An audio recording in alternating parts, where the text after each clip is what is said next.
Hey, what's going on, everybody? It's episode 281 of the Audible Farm podcast, and this episode is brought to you by the Fort Dodge Fine Arts Association. The Fort Dodge Fine Arts Association is all about supporting and connecting local artists, musicians, and creators right here in north central Iowa. Head over to fdfineartsassociation.org to find their community calendar packed with upcoming concerts, art shows, theater events, and more. While you're there, check out their podcast, FDT. It's available wherever you listen to podcasts.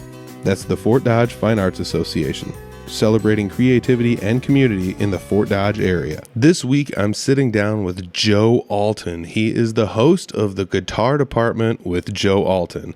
And there's always one of those parts of me where I'm like, if it's the Steve Miller Band, who is Steve Miller and why does he have his own band? Well, this episode, I was like, who's Joe Alton and why does he have his own guitar department? And this is exactly why I love having this podcast, because you can ask people these types of questions and be like, who are you and how did you get involved in this? And this is cool. You've talked to these people. You've played with all of these people. You've shown different licks and strategies on how to play guitar and talked about, rig rundowns and just all sorts of cool stuff. And, he plays along with these people. He can hang with them. He gives guitar lessons, and then you start to figure out who this person is. And that's why I love these types of episodes, because you just get to learn about people you otherwise, maybe you don't know a little bit outside your area, whatever it happens to be. I love this episode. Joe's a great guy. He's doing great things. And that's one of the reasons I love having this episode or having this podcast. So be sure to check out this episode and be sure to check out his show, The Guitar Department. Just search for it online. You'll find it. You'll find it. But this is episode 281 with Joe Alton. It's the Audible Farm Podcast with your host, Peter Stockdale.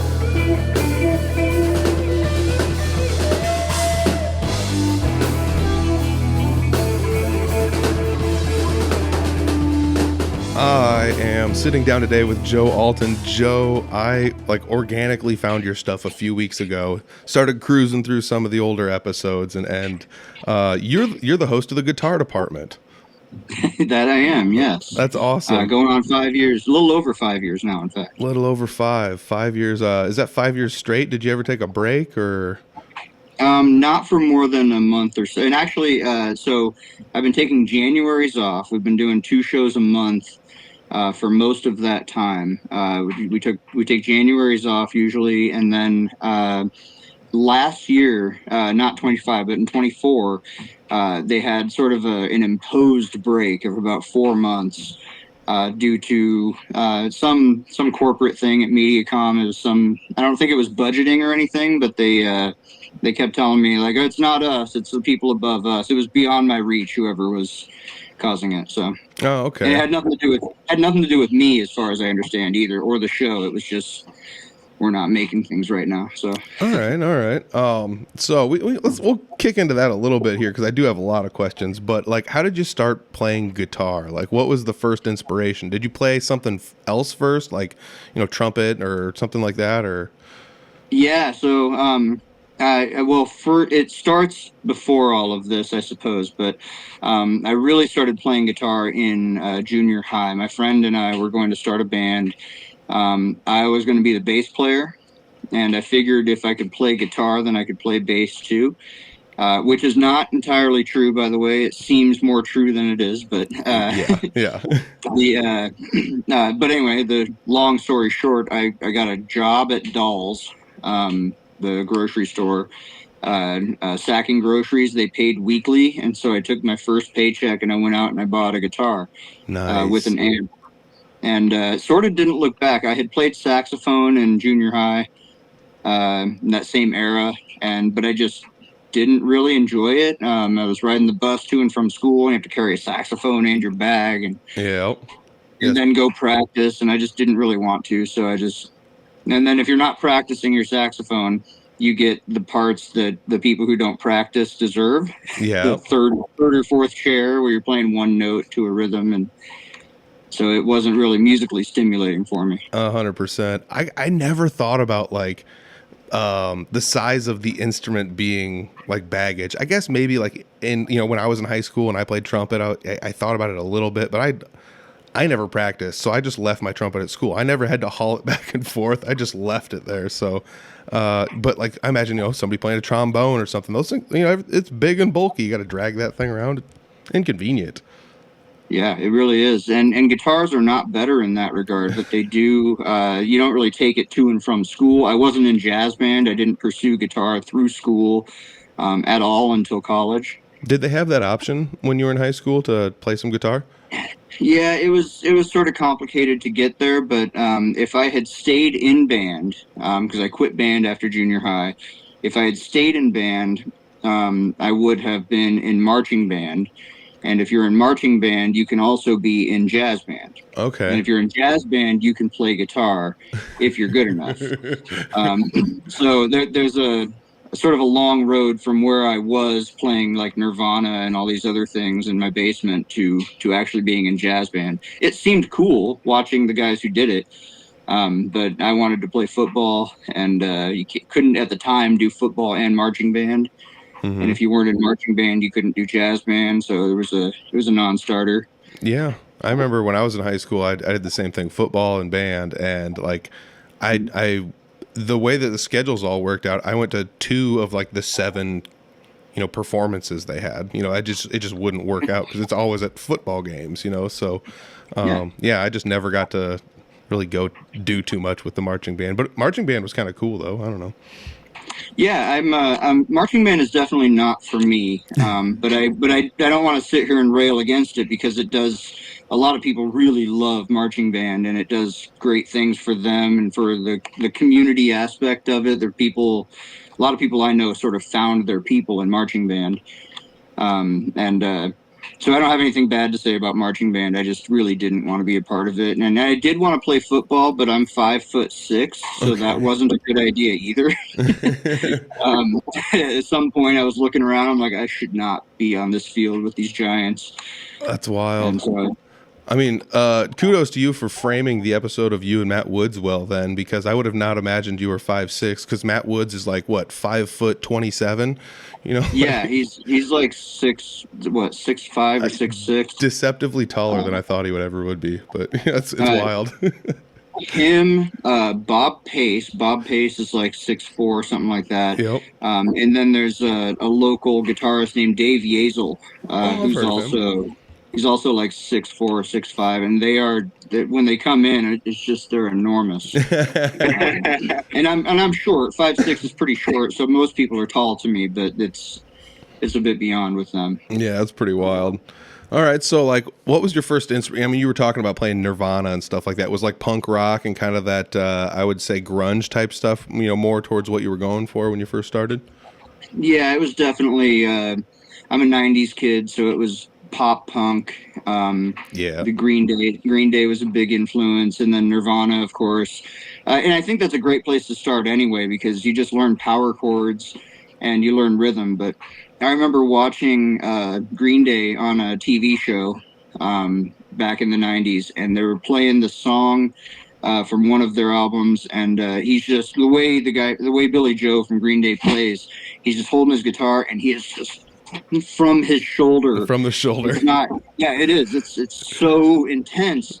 And then his hand, he was holding. I thought he was doing a 2-finger, like middle and ring finger, like this. Mm-hmm. But his hand wasn't really moving. It was just going up and down and left and right. And I had the shape wrong. It was more closer to the horns. Yep.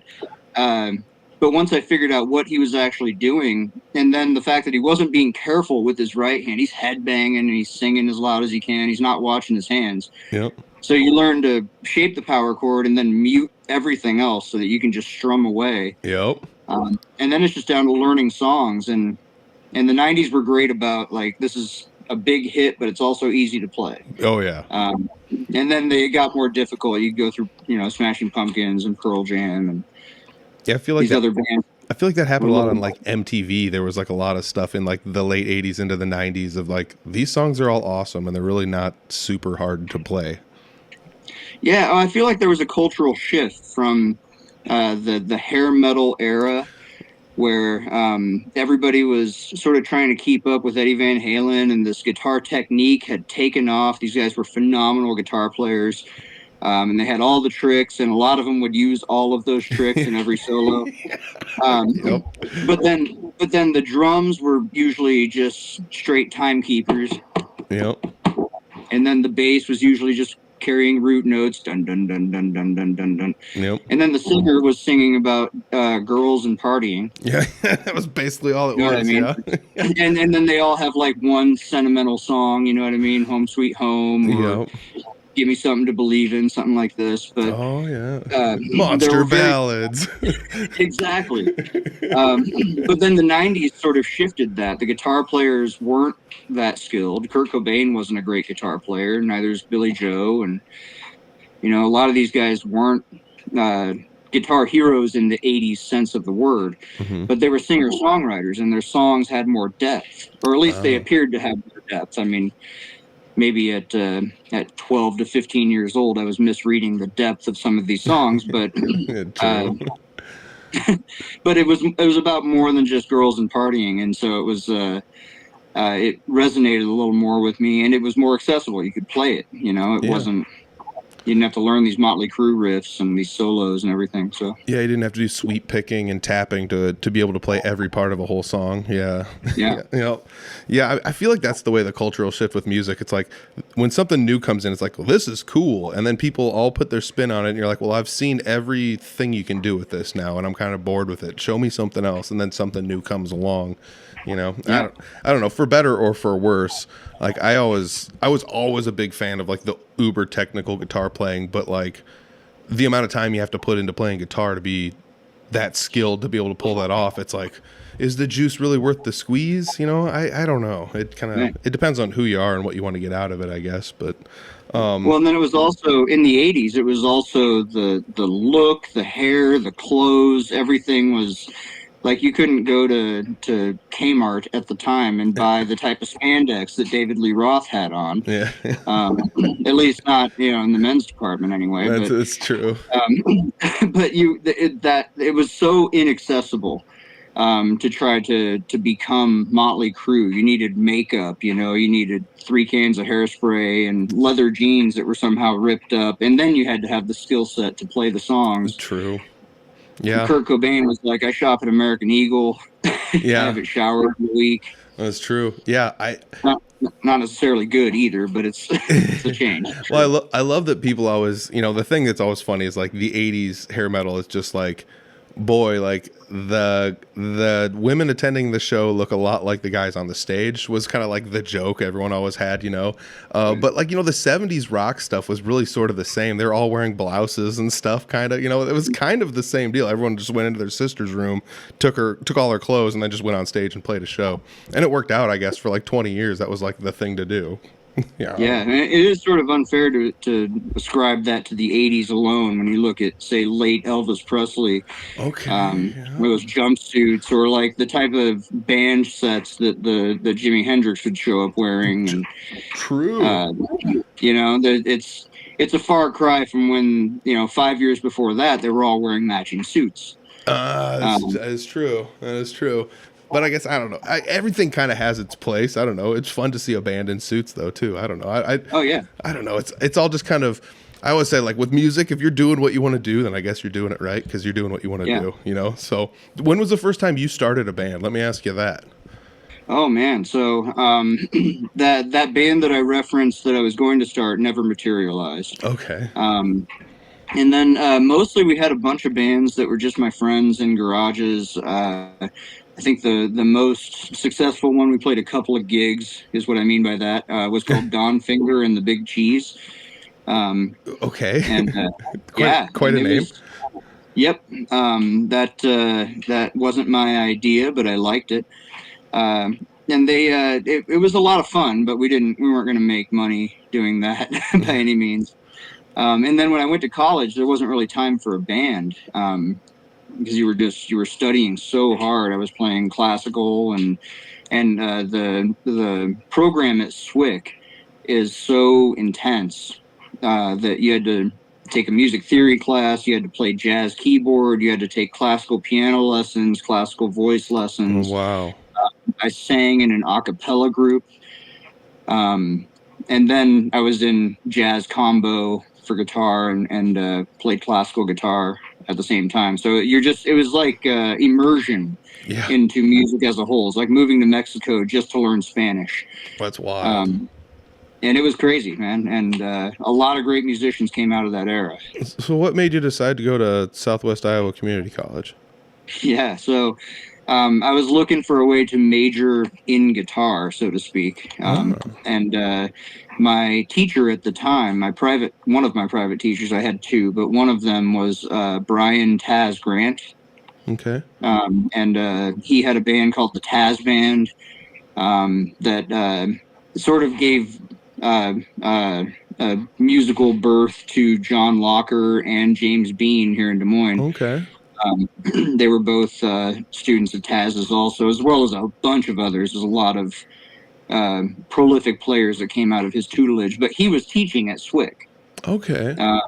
He was the guitar teacher down at SWIC, and so I asked him where can I go to just study guitar, and he sends me to SWIC, and then right before I went down there, they fired him and hired a classical teacher named Dave Krabs.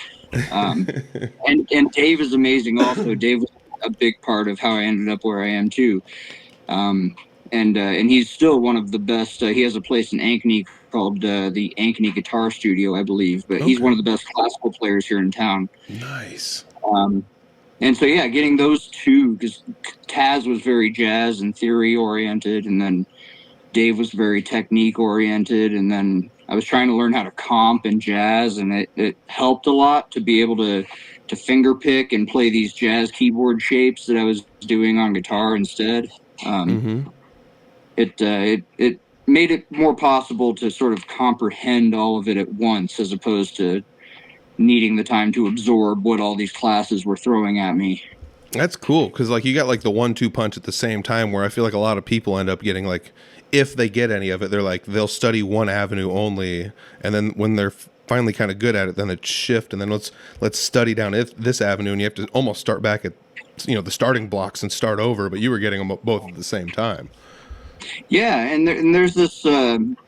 At the same time, we were listening to bands like the Dave Matthews Band and Stevie Wonder. His self-contained albums from the 70s were very sort of jazz influenced, and there's like this line from the early R&B stuff through the early 60s stuff with like the Carole King and Motown and all this like songwriting that was happening, and then you end up at the 70s sort of pre-funk, post-Motown era, where you've got Stevie Wonder and Marvin Gaye and all these guys doing this sort of fusion of soul and R&B and rock that are and funk. You know what I mean? It's all sort of coming of age. And then so they had all of that, and meanwhile we were listening to Nirvana and all these other bands, and so it was, the theory wasn't really there. But you could look back at Stevie Wonder and be like, oh, he's doing this, and then he's modulating into this key, and that sort of led us to the more modern people who do that. Well, I kind of think of that kind of stuff where it's like every now and then I'll watch a documentary and I'll get educated on something, and I'll go down a rabbit hole and start Wikipediaing for a while and really kind of learn some stuff. But then there's also like, sometimes I just like to watch, It's Always Sunny in Philadelphia, and just taking some garbage TV, like it's not any different than that, I guess, It's very, very similar. I do love, like you brought up the fact where like the styles that kind of blend themselves together through the eras, like, and jazz always seems to kind of just slip in there a little bit into some of those styles too, where it's like, it's never really the dominant thing that's going on. But like, I think of like Steely Dan and things like that, where it's like, this is pretty jazzy here compared to what most people are doing, and like those ones that just genre blend were always kind of some of my favorites that did that pre-funk and into the funk era. There was a lot of stuff that really kind of changed. I don't know. I don't want to say like for the better, but it really added a new spin on like things that basically already existed. Yeah. No, well, it's like jazz is one of those things that is more interesting when fused with other styles, I think.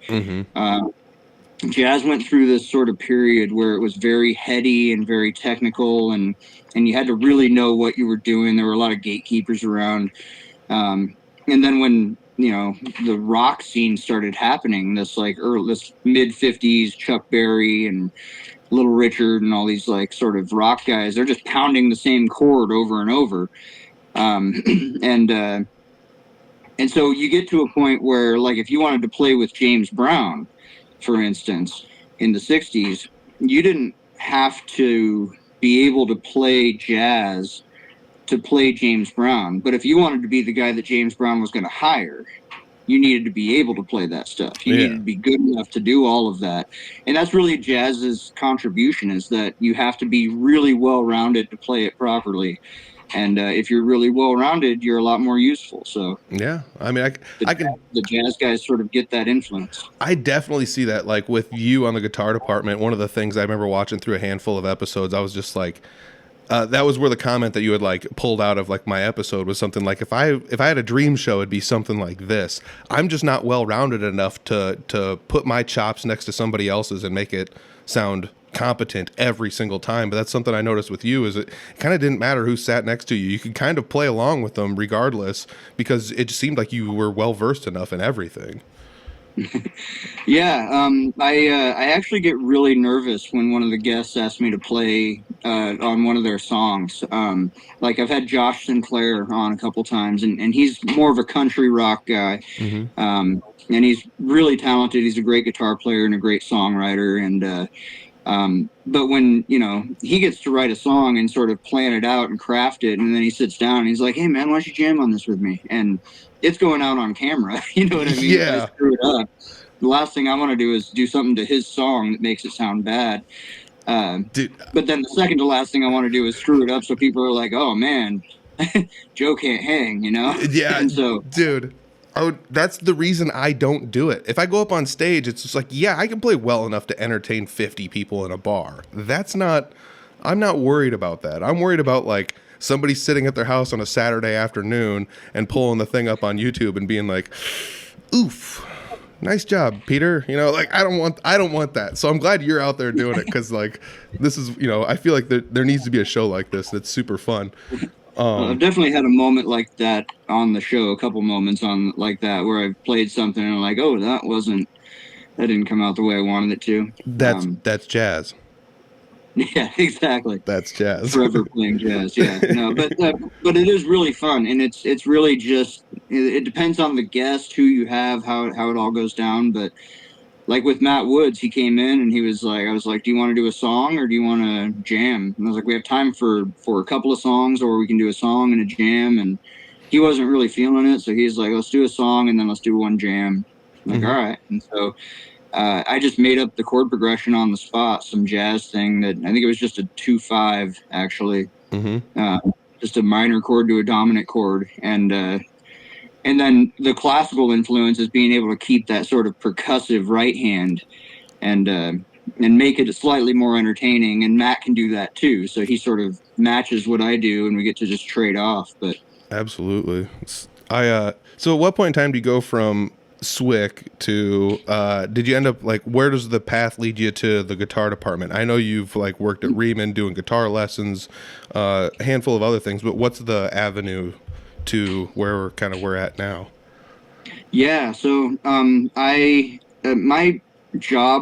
my career resume, so to speak, has been kind of crazy. When I was in high school, I was working at Dolls, and I wanted to quit there. And so my mom knew somebody who worked for a radio station. Here in town, there was a radio group that had 98 Rock, which was a classic rock station, and 92.5 KJJY, which is a country station. And they just told me to apply. And I went in. I'm 17 years old. And I went in, and suddenly I had a job at this radio station. That's pretty cool. And by the time I went to college, I was actually lower management there. Whoa. I had hiring and firing powers over part-timers. I was the crew chief. So if you set up a live broadcast and it, like we're out at, Hummel's Nissan today or wherever, and then the big antenna shooting back to the tower, I'm the guy who set all that up. Oh, wow. And then I was on the air on KJJY my last 6 months that I worked there, which was crazy because people I've never spoken to would come up to me in high school and be like, "So I was listening to the radio the other day," and I'm like, "Yeah, no, that was me." That's wild. And so I leave and I go to college, and in college I was friends with the guy who's currently the piano player for Youth Orchestra, who is getting back together here in a couple of weeks, actually. But a guy named Matt Wright, he and I were roommates, and that eventually led me to teaching guitar at a place called Music Works. He got a job teaching there. They needed somebody else. And so I walked in ready to sort of make the case, like, hey, I'm Joe, I'm Matt's friend, and I can do this and I can do that. Here's a guitar, I'll play something. I didn't have to do anything. I walked in and they were like, oh, you're Matt's friend. When can you start? Oh, cool. And so that shop ended up getting bought out by Rieman Music. So I got grandfathered into Rieman Music, and most of the people who teach at Riemann's have like master's degrees. Yeah. And I'm a junior college washout. So, but my student roster kept growing, and it ended up I had the second most students of anybody there. And I started giving like ukulele clinics and stuff like that. They were selling a lot of ukuleles. So in the middle of all of this, the pandemic hits, and for about 2.5 months, I was in this basement here doing just online lessons. And then I started to come back around June of 2020. They opened it back up so I could come back in and do some lessons there. And one day I just walked in and they were like, hey, do you want to be on TV? And I was like, yeah. So literally, like, none of these jobs have ever required me to do anything to get them other than just keep being who I was and trying to do the job the best I could. That's and so perfect. The show was supposed to start. It was guitar lessons at the time. And they had a host, a guy named Devon Miller, who plays with a band called Standing Hampton. Okay. And he quit. He didn't want to do it anymore. They'd done 6 episodes. And so they called Riemann's, who then talked to me, and then I called the guy, and they were like, well, let's bring you in here. And then I come in, and the guy says, the producer, he goes, well, so what are you thinking you want to do? And I was like, so there's no structure, no script, nothing. You're just going to put a camera on me for a half hour and I talk about guitars. Okay, let's do that. And so I just started going through the stuff I teach. Let's talk about music theory. Let's go through the major scale modes. I can tell you what a Phrygian mode is for 10 minutes. Everybody wants that, right? Yeah. So, so it wasn't gaining a whole lot of traction at the time because, one, it was mostly just on TV, and two, if you want to learn about the Phrygian scale or some song, whatever it is I'm teaching, there's 500,000 options out there. You can pull up people whose numbers I could never touch. You know what I mean? Yeah. Are out there teaching that stuff. So the guy wearing the hat. Yeah, that's Marty, the guy. Yes. Yeah, and so I started doing those, and then as soon as I could have people on my show, I had a segment called the Lick of the Week, where it was I'm going to play something and I'm going to show you how to play it, and it was inspired by this Guitar World magazine segment called "Bet You Can't Play This." Bet you can't play this. Yep. And so that I always found those to be really hard, and yeah. so I thought. I couldn't play them. I couldn't play most of them either. And that's the thing, is that they were wildly impractical. Yeah. The whole point of that segment was to be impractical. But I could show things that were accessible and attainable because I'm not an unattainably skilled guitar player. Bingo, yeah. I'm pretty good, but I'm not gonna change your life by playing for you. So I would just show a few licks, and then eventually it was like, why don't I bring in another player and have them do the Lick of the Week segment? They'll do something I hadn't thought of. Okay. And so they get to showcase themselves. We get to have some diversity, and they get to tell their friends, hey, I was on this show. And so I started having Taz Grant was actually my first guest. I've had a couple students of mine on. James Bean was an early guest, did one of those segments. Matt Woods did one. He was the first one to play a song on my show. Oh, cool. because it just suddenly occurred to me, like, you have an album out, why don't we just have you play a song? And so he did a lick from one of his albums called Almost Made It. Yeah. And then he played a song that wasn't from that album at all. It was a Joe Price song. Oh, cool. But then, yeah, that sort of was the format for a while. And then I had a guy named Rich Casciato on my show. And Rich was, at the time, the regional sales manager for Taylor Guitars, and is a really skilled guitar player. He did an Allman Brothers lick. But he was like, why don't you come on with me? And the two of us can sit here and I'll show you how to play the lick, and then that will show them how to play the lick. Okay. And so that segment turned into me doing interviews instead of teaching lessons. Oh, wow. So it just naturally morphed into what it is kind of today. Yeah, and it's a lot more sustainable this way. Yeah. I was doing things like pedal reviews and stuff like that, equipment reviews, and it was doing pretty well, but I'm not really that guy either. You know, I know a little bit about equipment, but there are people who know it much better than I do. And so, yeah, just to have somebody on and talk to them. I'm not really the interview guy either, though. You know, it was more like, well, you want to talk about what you're doing, so I'll just ask you about that. And so, yeah, I mean, I don't know. I kind of started doing this because I wasn't really the interview guy either. I just was like, I bet I could do podcasting. And then you look it up and like, oh, I could spend like $50 and get all the stuff to do podcasting. I'm going to just do that then, you know, and started doing that. I mean, this is before video podcasts were popular. So I had the benefit of not putting my ugly mug on YouTube for a while, but, you know, I think it's so cool how the show changes over time though, like that. It's turned into something that I think is like quite entertaining. You ask some questions, you get to play with the person, maybe they play a song, you know, maybe, you know, whatever. You just kind of fill it up with a little bit of just kind of whatever's you're feeling at the time. Is this like a partnership you guys have with Mediacom to do this show, or how does that all work out? No, I'm just contracted to do the show. Oh. They are they produce. So Mediacom's whole thing is that they do mostly live sports. Yeah. They're especially locally, their production is they'll do Iowa Wild games and like high school football games. Mm-hmm. If you see like highlights of something on Channel 13 and you're like, wonder why Channel 13 was out at the Southeast Polk football game, it was probably Mediacom. Yep. And then they give the footage out or license it or what have you. But yep. So when they're not doing live sports, when they're in the off season, their producers' jobs are to find other things to do. And so one of them created the show, and then when I got hired, I told him I could keep the show going for a decade. That was the line I kept saying. I could keep the show going for a decade. Nice. And here we are, halfway there. Halfway there. The producer's gone, but I'm still here. Oh, okay. So are you doing all the production now then, or do you still? Oh, no, I have a different producer, okay. A guy named Jackson Miller, and he's been great too. Like the producers. I'm not a TV guy either. I'm not an audio visual guy. Okay. So I just I book the guests and I do the research and I listen to their albums and I try to make it.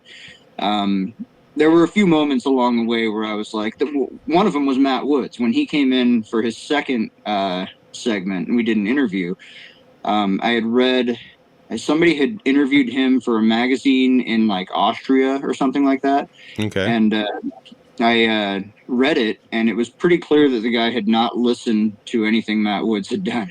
Yeah. And I was like, this, you know, somebody like Matt Woods deserves to talk to somebody who's listened to his album. Yeah. And so I figured that's the least I can do is actually listen to the music they're making and talk about their guitar playing, what I think of their guitar playing, and ask them what they think of it. And so, yeah, that's sort of become the format of the show. That's awesome. Yeah, I mean, I will admit that, like, I've gone into interviews pretty dry sometimes where it's just like, I spent 10 minutes researching this and then let's just go. I hope this person can hold a conversation because this is the best it's going to happen. And it's kind of embarrassing. You get done and it's just like, man, we were just struggling there. I'm sweating the whole time or whatever. I guess, I don't know, like having those interviews is kind of tough, which is kind of why, like, in my podcast, I've realized like, let's just talk about, we don't have to talk about music. Let's talk about all the stuff around the music, you know, like the music is just the vehicle. It's kind of like pro wrestling. They're really not wrestling half the time. They're arguing in the backstage and all this other garbage is going on. You know, it's like, it's not really the pro wrestling is why you're there. So, yeah, it's kind of cool. Like, do you ever have trouble like getting guests? Do you ever have trouble like some certain weeks where you're just like, oh, somebody canceled, or do you always have like a backup handy or something like that, or like something in your back pocket to kind of just in case? I know one of the Matt Woods episodes, he was hanging out back by the dumpster and you just kind of pulled him in, but and that was one where I needed a guest and just to keep the two per month format going, and I can usually count on Matt to say yes, and he'll just come talk guitars. You know, he's that easy as far as a guest goes, and I don't have to research much with him because he just we've talked several times. You know, I sort of know him a little bit, and but yeah, I've had a lot of people approach me to be on the show, and then scheduling it is not as easy as it sounds. Yeah. And that's partly on me and partly on Mediacom. I can't really book more than about a month in advance. So if I wanted to have you on, but I already have 2 guests lined up, then I can't really book anything until next month starts. And by next month, a lot of these musicians are filled up. They don't have availability. So there's been a handful of people that I've gone back and forth with. I've been trying to get some people on for over a year now, actually. Wow.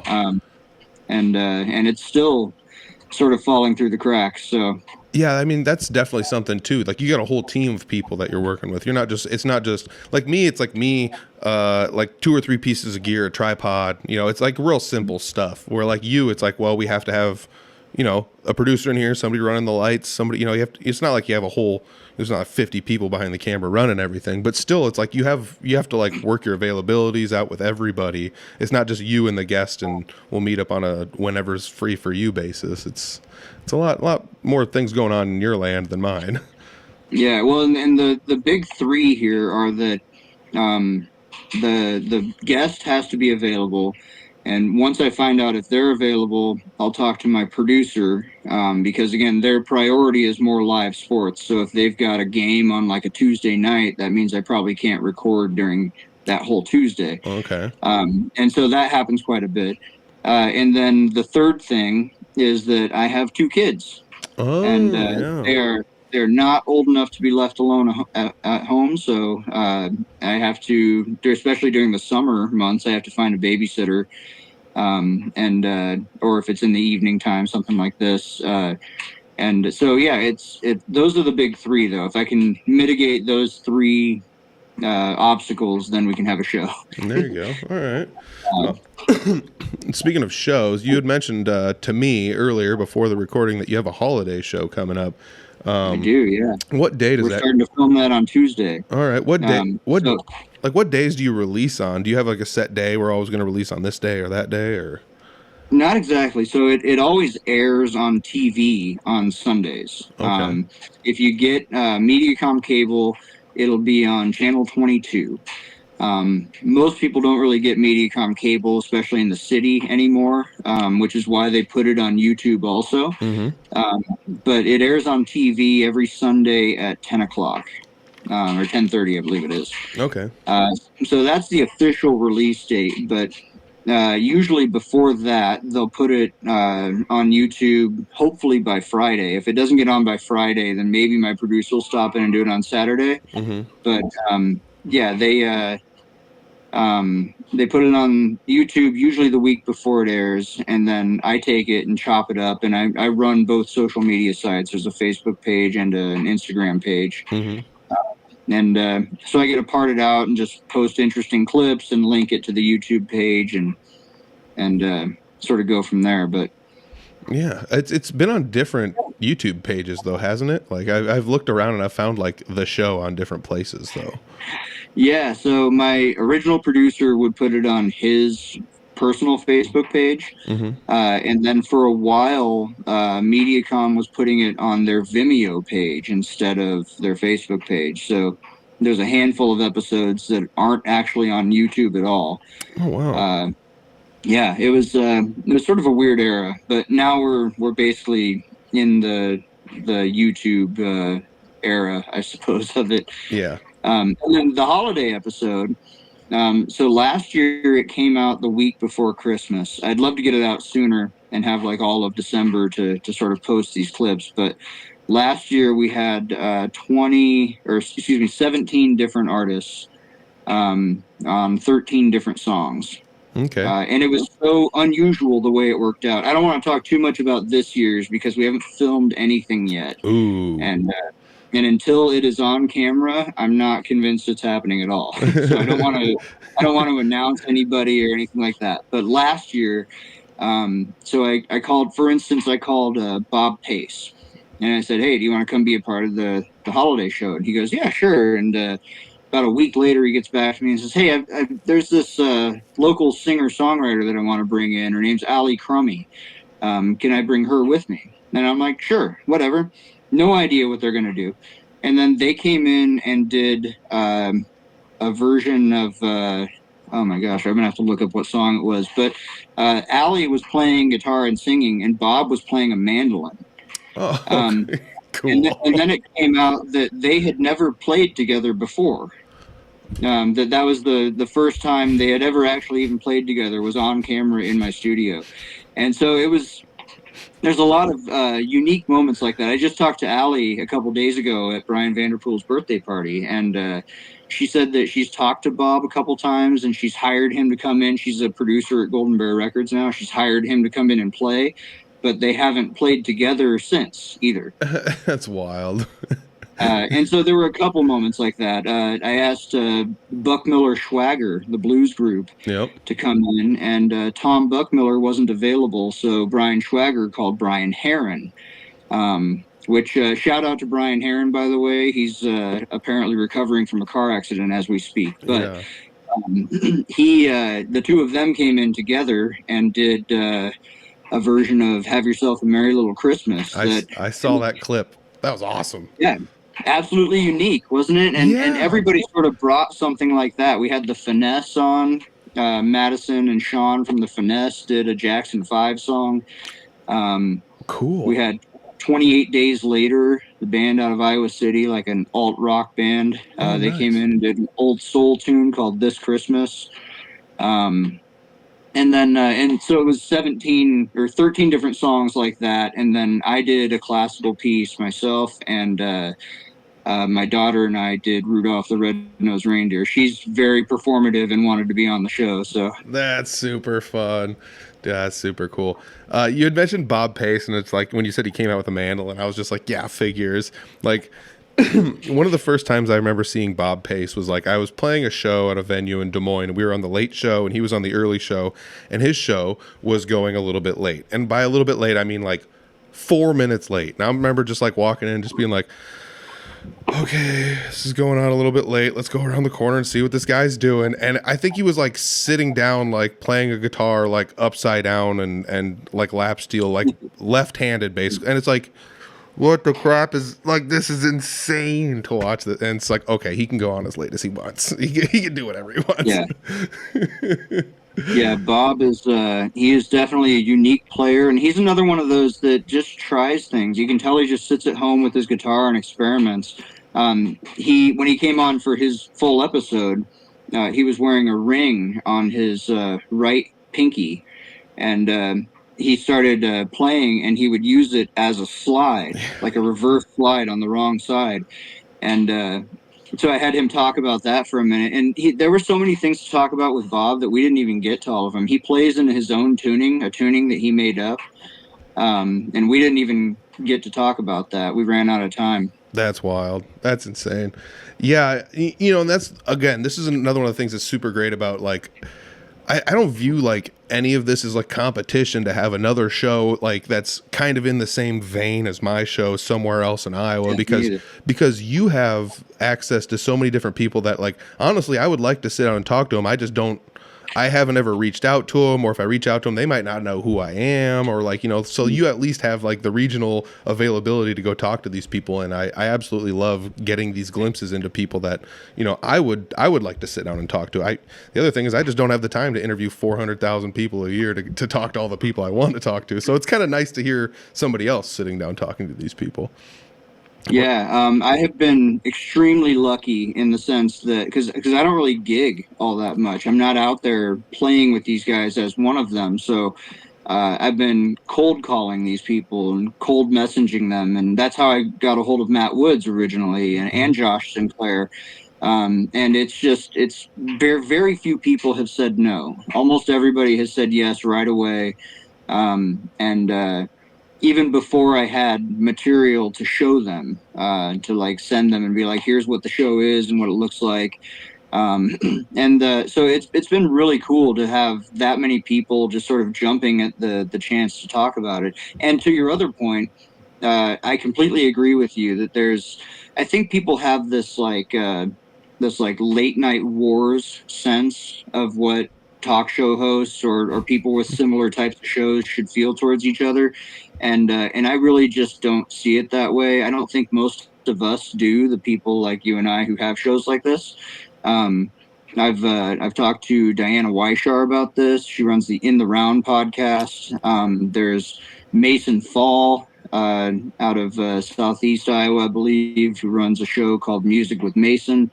And we're all, we're sort of booking the same people, but these people love talking about what they're doing. Mm-hmm. And we all have different questions and different things that we're asking them. And it's not like there's a ratings battle or anything. It's not like you doing well somehow doesn't serve me or depresses my show in any way. So, yeah, I love it. And I think that the Des Moines scene has enough talent to sustain shows like this indefinitely. I keep learning about new musicians who are out there just doing really incredible things. And I've spent 5 years deep diving local music. So to continuously run into new people, it's like, how have I missed you for this whole time? That is exactly it. Because no matter how deep of a dive you do, no matter how active you are, no matter if you went to shows every Friday, Saturday night, weeknights and everything, you're still going to miss something. You're still going to be like, I didn't know this was happening and it's only 40 miles away from where I live. Like that happens. And that's, again, this is one of the cool things. I think the more exposure we have for these people to help them along their way, it's only going to help. It's plus, like, if you like doing it, if you like talking to the people, why not? Yeah, well, I get to do cool things. Like I had Annie Kemble on right after Tony Bennett died, and she's a vocalist. She went to SWIC also, and she's an incredible vocalist actually. So we did a Tony Bennett tribute together. We did Body and Soul. That's awesome. And then when I had Kelsey James on, I just sort of asked her if she would do a cover of Syrup and Honey by Duffy, which is a song that she didn't know at the time. And so we just sort of get to do things just for fun. There's no like financial reason to do that. It's not like I'm going to get better ratings by having these people do things that are off book a little bit. But it's so much fun to have. It's like hanging out in your living room in college with these other musicians and you're just jamming on things that you would never expect. But now I get to do it on camera. Bingo. And I mean, that's the vibe. That's no different than like this show. I just want to sit down and have a conversation with people. And hopefully somebody that's listening is just like, ask this. And I actually ask the question, hopefully. Right. But I was actually going to ask you that. Like, what is one of the best parts about doing the show? Do you think that's what it is? Just tapping into the community and kind of, because honestly, that's what mine is. It's afforded me so many opportunities to either like play shows with people or get to know people, or when they come through, they're like, hey, just come to the show and I'll say hi to you. And it's like, I never in a million years would have thought that, whatever, somebody like Matt Woods would want to just say hi to me if I come to his show, but he does every single time. And it's like, oh, he's a real person just like you and me. And here I was like, for a while, intimidated by him. It adds that realism to these people. And that's what I think. I don't know. That's what I think helps. But what's is that like your favorite part? The opportunities it affords you? It's definitely one of them. Yeah, I wouldn't be writing for Iowa Public Radio without the show. Cool. That definitely. So the way that came about, Yeah. not to get off track here, No, but that's perfect.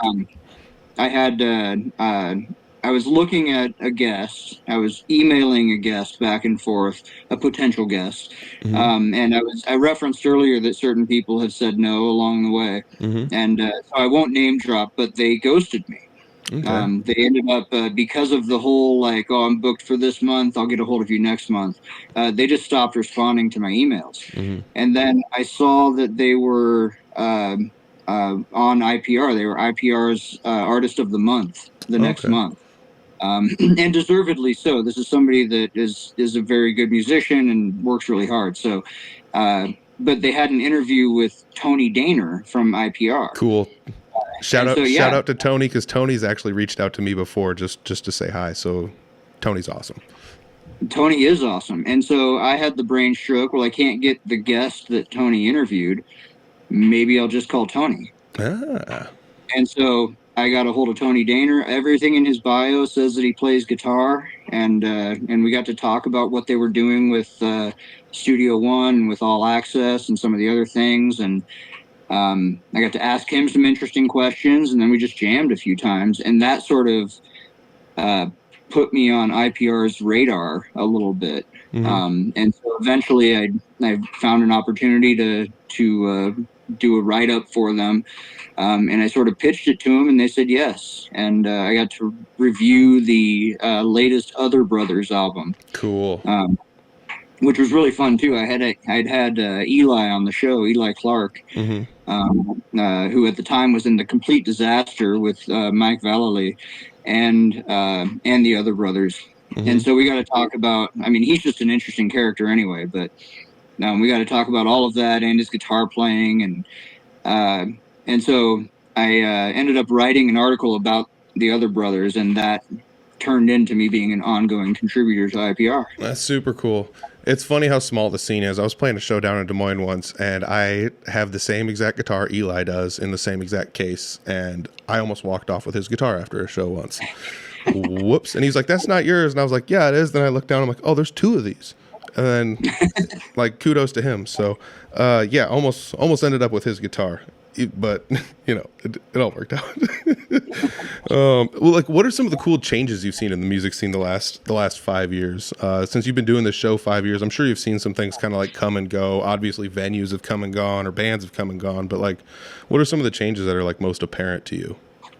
I think, well, it's all through sort of a narrow lens, because it's just me sort of on my own researching all of this. I don't have like a team or anything. So it started out me just calling my friends and seeing if they would come on. And then it ended up, what I found is that there's a really prolific singer-songwriter, like folk Americana scene going on in the city. And there's a lot of sort of stalwarts, people who have been around a long time, who have earned their rep. People like Bob Pace, who have put in the time and really, if you book them for a show, you just trust whatever they're going to do. Yeah. But what I've noticed lately is that there is a little bit more of a metal scene than I had, not that I had expected, because I know the Des Moines metal scene used to be just this powerhouse. Yeah, it was a monster. Slipknot era, you know what I mean? Everybody wanted to be like them. But it sort of felt like it had waned a bit. And it turned out it was just sort of my bubble. And so having that bubble burst, and then like looking around like, oh, there's all sorts of metal bands out there. And now I'm looking at more pop musicians, people who are not necessarily playing an instrument at all, but mixing up beats at home and doing, their own vocals and everything. And then just sort of putting out a song that maybe they couldn't even perform with just a guitar or with just a keyboard or something like that. But which is also cool, because I feel like, and this is going to sound weird, but like, there's so many musicians that don't fit the mold of what musicians call musicians that like wouldn't make it on into this scene that all of us are in. Like you said, there's little bubbles. Like some of it's the live playing scene, some of it's just the jam scene, some of it's just back, in the background. You're giving mostly lessons and not playing out as much as most people. So you have a different scene than most people, but like I feel like the people that are doing, and you'll have to forgive me because I forgot the name, but you brought a guy on that does like YouTube streaming and plays guitar online, and like that's a completely different beast than what we have going on, and people. Sparky Sin. What was the name? Sparky Sin. Yes. All right, I'm gonna write that down because I got to look it up again. I saw the episode, I watched some clips, and I was like, that's cool because I feel like those are people that, like, even though they have an avenue and an outlet, it's not the same as ours. And even though we're in the same state doing the same thing, it's not the same, so Right. like pop musicians like that too, same deal.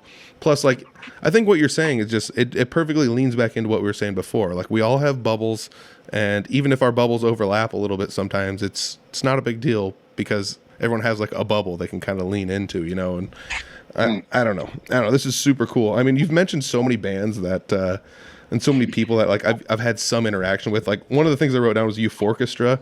The coolest part about that was I was in a Come and Go gas station in Ankeny, and the music on the radio that they were playing was like cool. And I was like, "What is this?"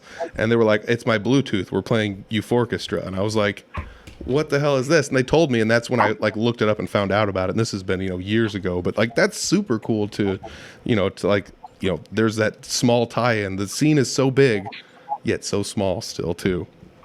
All right. Yeah. So this is pretty much where I'm down to about the end of this. I don't have a whole lot of other questions other than, let's see here. I got basically everything. What have we not talked about? I know you have Facebook. I know you have an Instagram. I did find a YouTube page that's yours, called The Guitar Department, with some clips and some stuff on there from, intermittently throughout the years. But is the was it MC22, is that the best YouTube channel for your show? Yeah, MC22 is the best place to find full episodes of the show. The stuff that's on my personal channel, which is the one that's called The Guitar Department, YouTube started giving you the option to pick nicknames about 2 or 3 years ago, and I just picked The Guitar Department to see if it was taken, and it wasn't. So, but there are a couple episodes of little like when we had Dirk Newton on, another a guest who passed away relatively recently. We had so much to talk about, and part of it was we did a rig rundown, just his pedal board. Yep. And that part of it didn't make the episode because we're filming for television. It has to be under a half hour, or we have to stretch it to a full hour. Yep. And then we were somewhere in the middle. We had like 37 minutes or something like that. So that just became an extra segment that went on just YouTube. And so they didn't put it on the MC22 site. They just sent it to me directly. So I put it on my own site. Nice. But MC22 is where you can find most full episodes. And then my Instagram page is at guitar_department. And it's got some exclusive stuff, but mostly it's just clips from the shows that we've done. I feel like that's more the form anymore. The long form interviews. If you like, I posted a few 17-minute long interviews in their entirety to Facebook, and then you watch the analytics, and it's like most people watch it for less than a minute. Bingo. And so you get some numbers, but you're also like, that's not really helping the guest, that's not really what the point of this was. So if I make that minute interesting, bingo, I pick that interesting minute and post that, and you know what I'm talking about. You do the same thing. This is literally all I do, as a matter of fact. This is my job. I run podcasts and make clips. Yeah, and so it's down to, simmering through the interview and sifting through all the stuff that was said, and then you pick out an important part of it and just sort of post that and hope that people go watch the whole thing. Yeah. Or listen to it. Yeah, and I don't know, maybe that is how I stumbled across your stuff. I don't actually know. Maybe it was I saw Matt Woods share it. I'm not 100% sure exactly how I found it. Maybe I'll have to go back to that episode I had posted where I was talking about it. I don't remember 100%. But yeah, I do think, like, I could probably talk about the marketing aspect of all this for quite a while, but I will say this. I'll put the link to your Instagram and your Facebook down below, and I'll put the MediaCom link down below as well. If you're looking for older episodes, you can just search the guitar department. They'll show up, but you're getting close to 100 episodes. That's pretty cool. Yeah. I was hoping to hit 100 by the end of the year, but they started taking me from 2 a month to 1 a month. And so it's looking like middle of next year I'll hit 100. Nice. That's super cool. So 100th episode, when that comes up, we'll make sure to help promote that as well. But Awesome. Joe, any shout outs before you go or anything you want to plug? Last chance. Not really. We don't have any real sponsors, but Rieman Music has been a big supporter of ours. They since I've been teaching there for like 25 years, they let me take just about any guitar, any amp, any piece of equipment that I want and just use it on the show, which is why you see me with a different guitar almost every episode. That's awesome. I think I want this one today, and I grab that. So go shop at Rieman Music, or I mean, and I'm a big advocate of this, just shop anywhere local. Bingo. Get your sandwiches from Manhattan Deli or Maccabee's Deli or Charlotte's Kitchen, you know what I mean? But if you're buying a guitar, don't go to Walmart, don't go to Target, and if you can avoid it, don't go to Guitar Center. Go to Pro Music Center, go to American Music Center, Riemann Music, Up Tempo. Ye Old Guitar Shop was my old hangout back in the day. Yep. Just shop local. Those people have ways to make the guitar set up so that it's going to play properly. They have knowledge that the people at Guitar Center won't have, and certainly the people at Target and Walmart won't have. Oh yeah, I'm not taking a guitar to Walmart to get it set up or anything. Yeah, they don't know anything. Yeah, I mean that's another thing. You've always been a big proponent. I mean, again, shout out to Rieman because like they're kind of backing you on all of this on your journey, but you're still giving shout outs to other local institutions as well and people and you know, again, this is something I feel like if we all just like locked arms, we can all, you know, all of our expertise will just carry us through. And that's, you know, I mean, Nate's Rock Shop was one I remember you giving a shout out to. Yeah. So Nate's a friend. He was an early guest too. And the same deal here. Like if you prefer to buy a guitar from Pro Music Center than Riemann Music, then go to Pro Music Center. And if you prefer to hear Peter Stockdale interviewing Matt Woods than you would me, then go listen to Peter Stockdale do it. You know, it's all about Matt Woods though. Yeah. It's not really about you or I. Yeah, exactly. Or the other host, you know, let's just shine the light on the people who actually deserve it. And those are the guests. So yeah. Well, that's where I'm at. Joe, this is amazing. Don't go anywhere, but thank you for joining me on the podcast. Thank you very much, Peter. All right, there you go. That's another episode. It never ceases to amaze me. You know, you just reach out, you watch some stuff online of somebody, and you're like, this is pretty cool. Let's check this out. And then before you know it, it's like, oh, who is this guy? Oh, it's Joe Alton, and he's really cool. And you know, that's the end of the story right there. Go check out all of his stuff down below. The guitar department. We talked about it a little bit in the podcast episode. It's kind of scattered around, but you can find it. If you go look for it, you can find it. The guitar department with Joe Alton. You know, it's there. It's on YouTube. There's videos. They're on a couple different channels, but they're all there for the most part. So check them out. You know, the Matt Woods one, the most recent one he was on was the first one I ever watched. So, you know, obviously I'm going to recommend that one. But go through some of the older ones and check it out because there's some fun people on there. You know, different people from, you know, scenes that I normally wouldn't be able to, you know, run into and talk to some of these people. So it's really kind of cool. Somebody else is out there doing a show and their show is a little bit different than this one. And that's why it's super cool because we all have a different take on what we'd like to get out of some of these shows. And I feel like his is just long enough. The guitar department is just long enough to hold your attention and it's not too long to drag. And, you know, maybe this one's a little bit too long. I don't know. But I like sitting and talking with people, and maybe you like sitting and listening to people. But I feel like his is great because you can watch it, and it's like, 20 minutes, 30 minutes-ish, you know, and you can kind of just, you know, intake it, and then you're done, and that's the end of it, you know. And it's really kind of cool. So totally worth checking out. All the links are down below. Thank you to the Fort Dodge Fine Arts Association. If you guys are looking for podcast episodes one day early, go to the Patreon channel. That's where they're all at. It's $1 a month. Support the podcast. If you want to support, you can also go to the shop.audiblefarm.com. There's some goodies in the shop. I still do have a few hats left. If you want to hit me up, I can deliver a hat in person to you at a show somewhere. I'm out and about here and there. So if you want a hat, I don't really do them in the shop, but you can hit me up, and there's another hat over there. Hey, what's up? I got a few different varieties, so check it out if you guys like hats. Otherwise, audiblefarm.com for basically everything else. There's you saw the graphics in the YouTube video. At Audible Farm on all the social medias. It's wherever you guys like to social media. We've got something there for you for sure. Yeah, that's basically it. I guess I'll see you guys next week. Peace.